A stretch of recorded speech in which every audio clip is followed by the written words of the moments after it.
Hey everyone, my name is Sathvik Nallamalli. I'm currently a senior from Olympia. They say the best way to get to know someone is to be honest. And so before we start off, I'd like to share a small story. Now, I've had to brave myself so many times to be able to share this, but I eventually grew to use it as an opener for today's talk. And at first, this might sound a little bit out of place, but hopefully by the end of today's talk, you'll see how it ties in with the theme. So I come from a family of pretty short people. My brother's 5'8", which is considered the tallest, and even my extended family is in the 5-foot ranges. So naturally, I turned out this tall too. Ever since elementary school, jokes like, "How's the weather down there?" followed me everywhere. I've always had to prove myself even harder because of my appearance. In 7th grade, when I went to get a sports physical, I went to the pediatrician's office and we did the same routine body checks and body tests as well. When the pediatrician came in, she asked me if I had any questions. So, dare I asked her, "What's my predicted height supposed to be?" And she looked at me with a little pity smirk. She looks back at the graph and she says, 6'5". And once I heard that, I jumped up with joy, because at that age, tall meant cool and popular.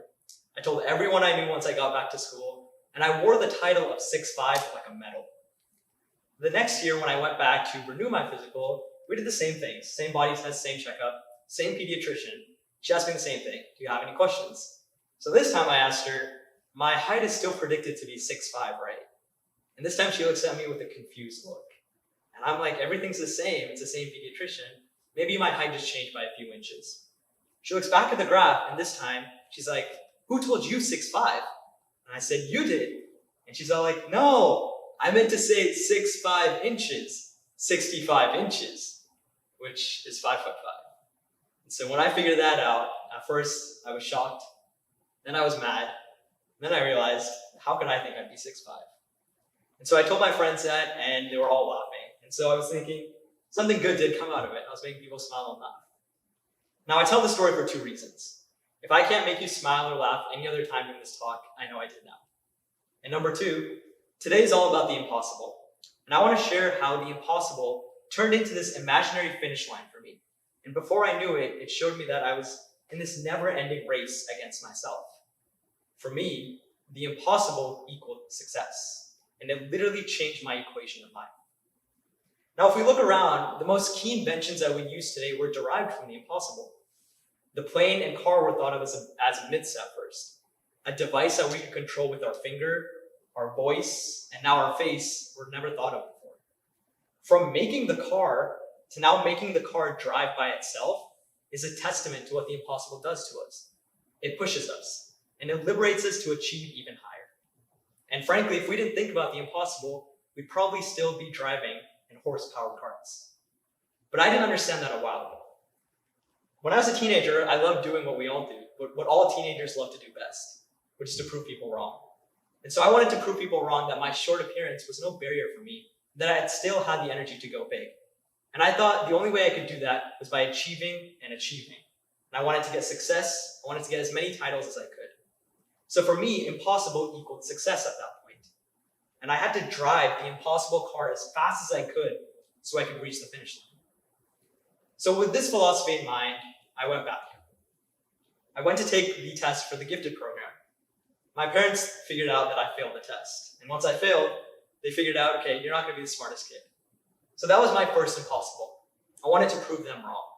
So all throughout middle school, I participated in science fairs, and I did all the projects, and I spent months researching, doing the project, doing the presentation, and winning awards and attending the competitions.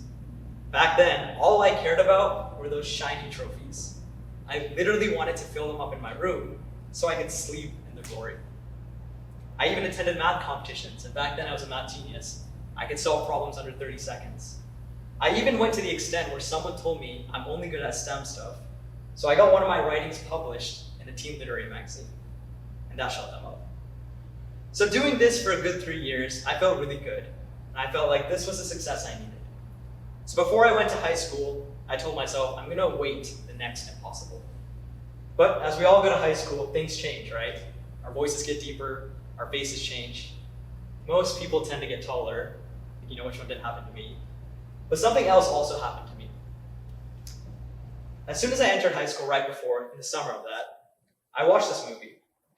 And this movie, I can say, caused the biggest transformation in my life. And while I could talk about so many other parts of this movie, the one thing that I'd like to share is the key takeaway from the movie was chase excellence and success will follow. And so all throughout my life, I'd never heard of the word excellence. All I really cared about was success. So I thought to myself, every single time I'm breaking these impossible barriers for me, what was I really achieving? I wasn't having fun. I wasn't enjoying it. I didn't discover any passions. I didn't learn anything. I thought to myself, I was misusing the impossible. This whole time, I thought I was driving the car as fast as I could. In reality, I wasn't moving at all. Some of the greatest people in the world, take Steve Jobs, for example, they didn't live life straight. They had a goal to change the way we use technology and how it looks, and they went after that. And that's what I was missing. So I changed my life's equation. Impossible equals excellence, which leads to success. If success comes, it comes. If it doesn't, it doesn't. But what the impossible really does to us is it makes sure that we're the best versions of ourselves and empowers others around us. And so that's what I stuck with for my new equation.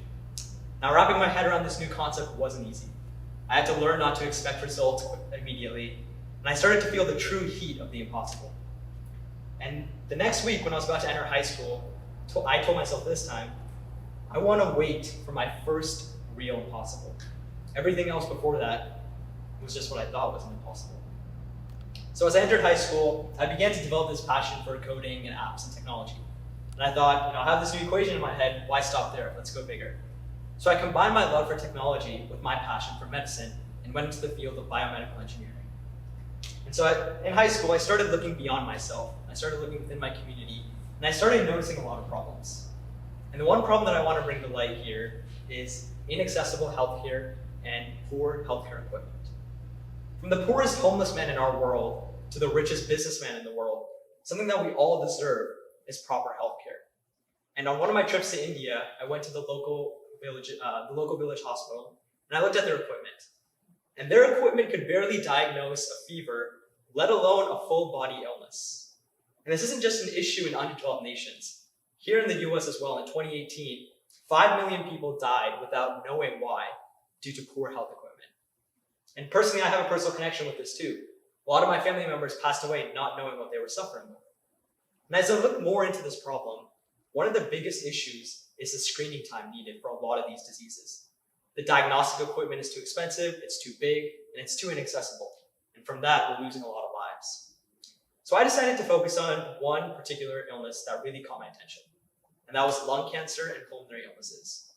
Lung cancer is the leading cause of cancer-related death, and pulmonary illnesses is what's something everybody in an urban population and a rural population suffer from. So I told myself, I want to solve COPD and lung cancer. And when people heard me say that, they didn't believe in me. So I thought that was my first real impossible. And this time, I was going to achieve it the right way. So I spent over 8 months all on my own without any lab assistance trying to figure out what these illnesses are, what are the current practices going in to diagnosing it, what's the current technology being used, how can I expand my own technology skills to be able to solve it. And for those sleepless months and sleepless nights and sleepless years, I tried trial after trial trying to figure out what would be the best solution. And after finally doing that, I was able to create this 3-part system that's capable of diagnosing 5 prevalent pulmonary illnesses. It was about this big, and it was portable, and it was inexpensive, and it was able to meet all my goals. But I didn't stop there, because that's what the impossible does. It keeps pushing us. So the next year, I expanded my research and created an automated machine learning algorithm to diagnose lung cancer using only CT scans. I was able to diagnose the type, the stage, and all forms of the lung cancer as well. And so both these tools I created help both patients and doctors. And when I reflected over what I created, this time I realized this is what true success was. I had a problem that I picked that meant truly so much to me. I focused in on it, and I was able to create my own impact. And truthfully, I wasn't thinking about success at all during that whole time.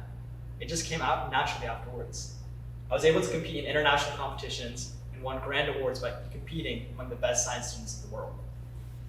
And so now, this proves to you that by chasing after the impossible and going for excellence, we can truly change the way we live.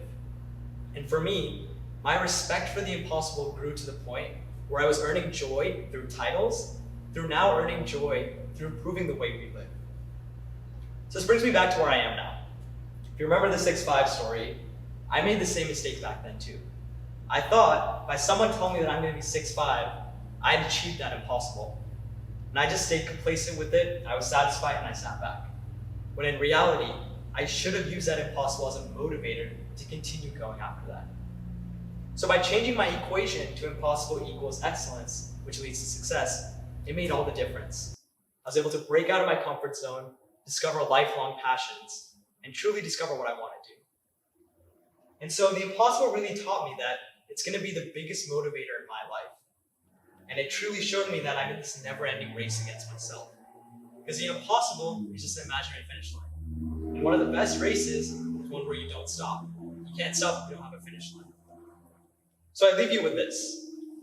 No matter how tall you're going to be, whether it's 6'5" or 65 inches, chase after that impossible, and you'll truly surprise yourself. Thank you.